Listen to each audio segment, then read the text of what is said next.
Hi, this is Solarman on Solarman Life.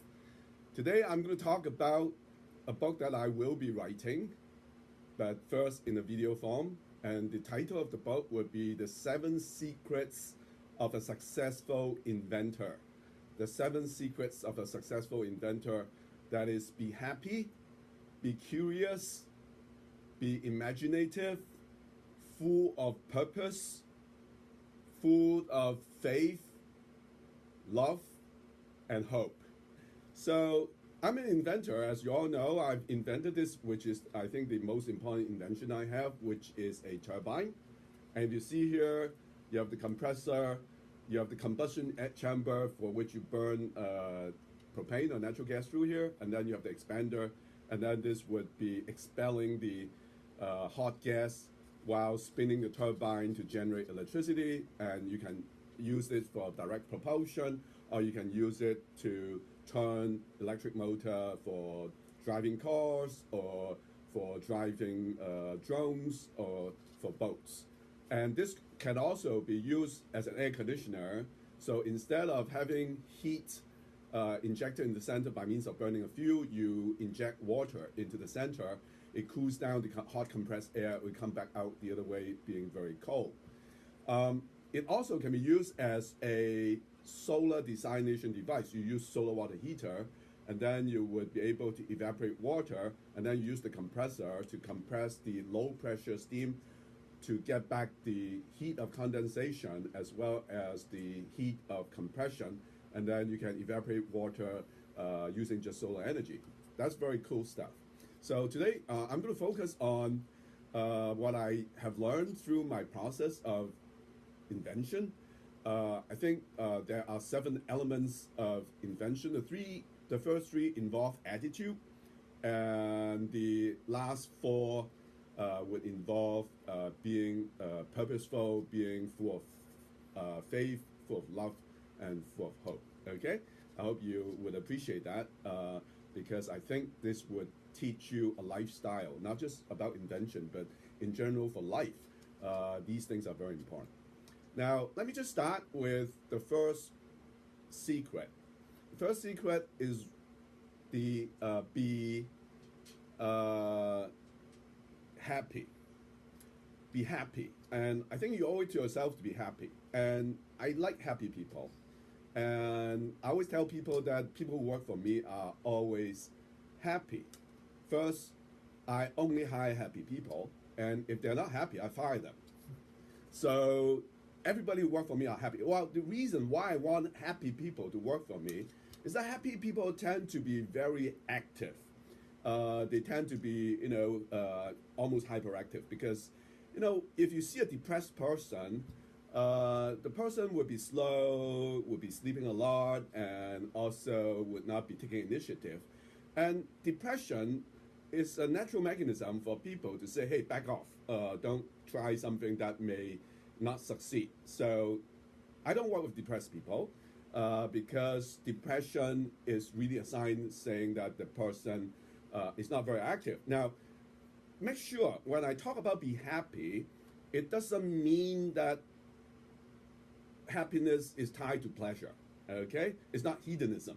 It's not just like if you're not happy, then pop some pills or shoot some person on a video game, then you become happy. That's like you seek for happiness by increasing your dopamine level in your blood, in your brain.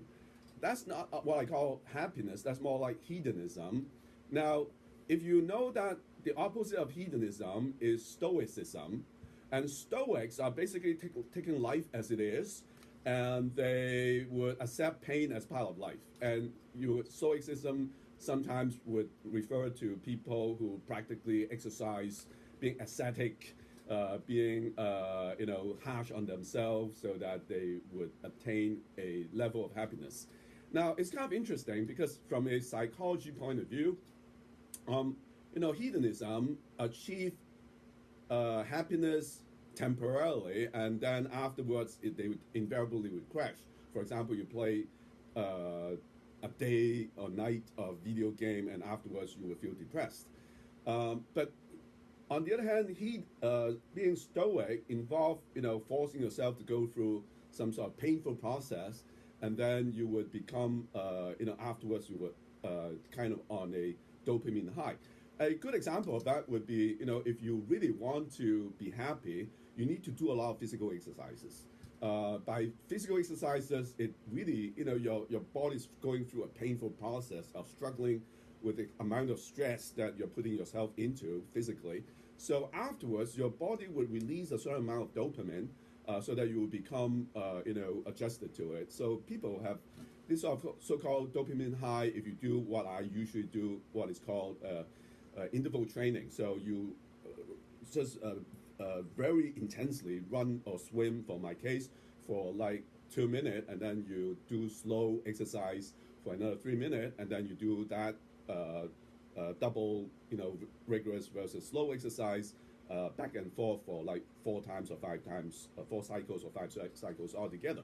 Then you feel actually your energy level would rise up quite a bit. Now, for me, I jump into cold water, even in this sort of weather, and then I swim for like half an hour or maybe 20 minutes when it's too cold.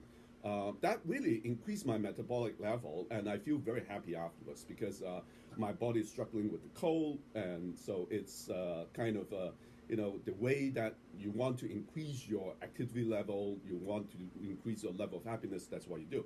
Now, I told last time that I one time went through a colonoscopy without having anesthesia, and it was so painful. I mean, the doctor at the Mayo Clinic was pumping so much air into my colon that I literally had to hold onto the rail of my bed, and then almost and the doctor then reduced the pressure somehow. And afterwards, I was bubbly because my body has so much dopamine. I was very happy. So my point is, I'm not trying to say you should do colonoscopy without anesthesia, but rather what you should do is you should practice delayed gratification by putting your mind and your body through some sort of stress, and then afterwards you would be rewarded naturally, and then you would have a much higher metabolic rate. Your thinking will be a lot faster, and you even walk faster that way, and you would be more happy. So I think being happy is extremely important. And when I do my invention, I usually just have a problem. I wake up very early in the morning, like 4 or 5 o'clock, and then I would start in my bed for an hour to thinking about my research problem, and then I shut myself totally off. I don't go to the internet, and then I try to solve the problem, and then afterwards I go to the swimming pool, and then I would sit next to the swimming pool trying to solve the problem, and when I got a fairly good hunch of the problem, I jump into the cold water. Now I shock my system, and when you're exercising, blood flow to the brain because it's so cold. The blood would need to warm up the vital organ, which is your brain. And blood is what drives the thinking process because the metabolism in your brain will help you to really be very at the same time. I mean, I literally, when I swim, particularly in the slow cycle, I'm solving the problem, and sometimes I think so much that I forget how many laps I've done. So I think I'm telling you, it's important to be happy because being happy involves, making your mind very active, and being successful very often is a matter of how much energy you put into the thing and how intensely you work on it. So just be happy, and I'm telling you the secret of being happy. All right. So the second thing I like